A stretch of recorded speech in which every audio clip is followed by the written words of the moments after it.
Hi there, folks. Welcome back to Rich Review. So last night, like many people, I happened to see the new Mortal Kombat film, and let me confess, I am not a gamer, never have been and never will be, and it's been years, if any, since I've seen that original Mortal Kombat film and the laughably bad sequel.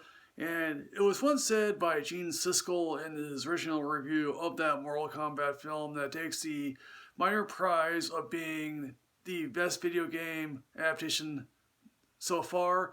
My sentiments would be echoed exactly into this new film that contains the small prize of being the best video game adaptation that we've seen in quite a while. If you want to count the Wreck-It Ralph films, if you want to count Boss Level on Hulu. This is directed by Simon McQuaid, who apparently loves the game, and written by two people who are just at least happy to know that, oh yeah, we've gotten our screenplay credits on a video game adaptation. And again, if you come looking for a plot, there really isn't much of one. And again, the fact that I saw this last night, and a lot of people who are exiting the film or theater, and I said to them the exact same statement, sort of echo with that entirely, although, and there are plenty of people who were in this theater of mine who apparently played the video game. And the plot, such as it is, opens in 17th century Japan, in which Sub-Zero attacks Scorpion's family.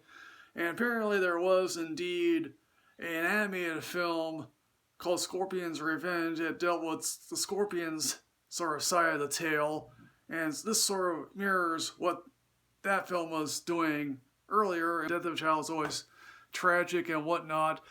And basically, Scorpion dies, then gets sent to hell, apparently, or toils away in hell, and is looking for a way to get back. And so, then we open up in the present day, in which, oh yeah, a washed up MMA fighter named Cole Young, played by a guy that I don't really know of, and I haven't even seen what else he's done, and apparently his acting is fine.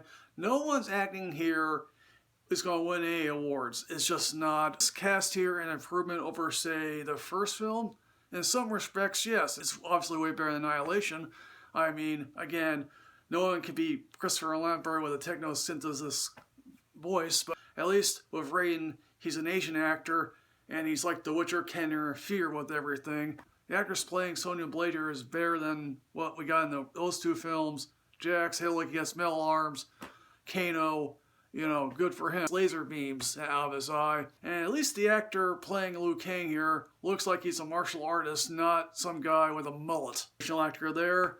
And then, oh yes, we get the villainous Shan, who's a soul sucker and wants to take over and enslave humanity.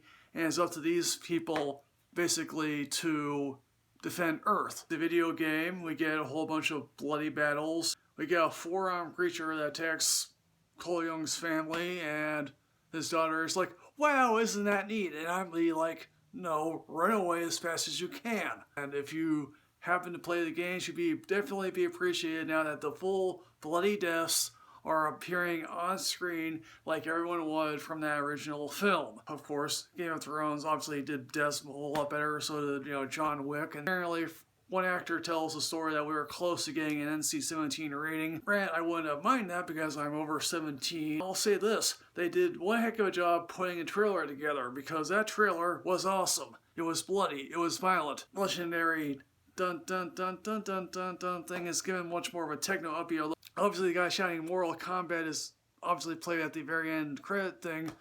And I know a lot of people will be like, hooray! Something that can reference the 1995 film. And I bet that guy is getting rich off of the fact that, yeah, I can say Mortal Kombat forever. Again, apparently this film teases another character, and I know some high-profile wrestler wants to play this character, and I'm like, please no, don't play him because I hate you. You suck at being wrestling. You're annoying.